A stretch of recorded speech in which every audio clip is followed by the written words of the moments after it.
The first thing I heard wasn't her voice. It was the sound of glass shattering. A wine glass, thrown against the kitchen wall, exploding into 100 glittering pieces. Then came the words that gutted me. I should have married Logan. For a moment, time didn't move.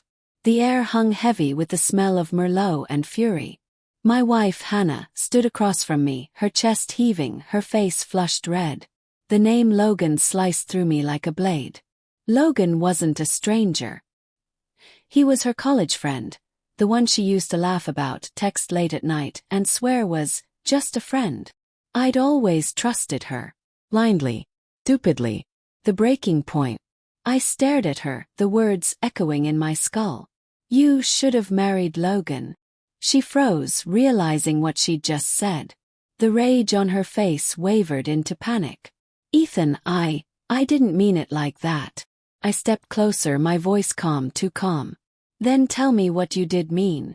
Her lips trembled. I was angry, okay? You've been distant lately, always working, never. Stop. My tone was flat. Don't twist this into something about me. She couldn't look me in the eye. I noticed her phone on the counter, screen still lit, a text half hidden behind the lock screen. Logan, you deserve better than him. My chest tightened. My heart began to race, a cold wave of dread washing over me. Picked up the phone. She didn't even try to stop me. There were dozens of messages. Long, emotional exchanges, ones that didn't belong to friends. Her words were soft, romantic. His were possessive, flattering, full of longing. And one message from 2 nights ago. Hannah, sometimes I think about what life would have been like if I'd said yes to you instead. The confession. I placed the phone down like it was something diseased. How long? Her eyes darted to the floor. Ethan, please. Wow. Long. Tears welled in her eyes. It started as just talking. He went through a breakup, I was trying to be there for him. I didn't mean for it to turn into. Into what? Her silence said everything. My legs felt weak. I grabbed the back of a chair to steady myself. You slept with him. It wasn't a question. Hannah's face crumpled. It was one time. Swear. It didn't mean anything. I regretted it immediately. I laughed, not because it was funny but because the alternative was screaming. One time, I repeated. You gave yourself to another man, then came home and kissed me like nothing happened. She reached for me but I stepped back. Ethan, please. I was lonely. You were always gone, working late, barely talking to me. You had choices, I said quietly. You could have told me you were unhappy. You could have walked away. Instead you lied. Every night. Every smile. Every I love you. Her tears spilled over, but I didn't move. The street. 2 hours later we stood on the quiet street outside our house. She'd followed me out after I told her I needed air. The night was cold, the streetlights humming softly. Ethan, please, she said again, voice cracking. Don't walk away from us. We can fix this. I turned, looking at the woman I once thought I'd spend my life with. Her hair was messy, her eyes red and swollen. The same woman who used to fall asleep on my chest whispering about our future. Fix it, said. Tell me, Hannah, how do you fix betrayal? I made a mistake, she cried. A terrible one. But I still love you. I've been trying to make it right. By texting him every night. She froze. You saw. I saw enough. She took a trembling step closer. I ended it with him, Ethan. I told him I couldn't keep doing this. That I loved you. That's why he's been messaging me. He's angry. Please believe me. Her voice broke but I said nothing. Then she screamed it. The same words that had shattered me hours earlier, this time with pure desperation. Maybe I should have married Logan. The street went silent. Even the distant sound of traffic faded. I looked at her, really looked, and saw not the woman I married, but a stranger trying to patch the ruins of her own choices. I took a breath, steady and deliberate. Then you should call him, I said softly. Tell him you're finally free. Her expression cracked like glass. Ethan, no. I'm done begging someone to stay faithful. I'm done pretending this is something we can heal. Tears streamed down her face. Please don't do this here.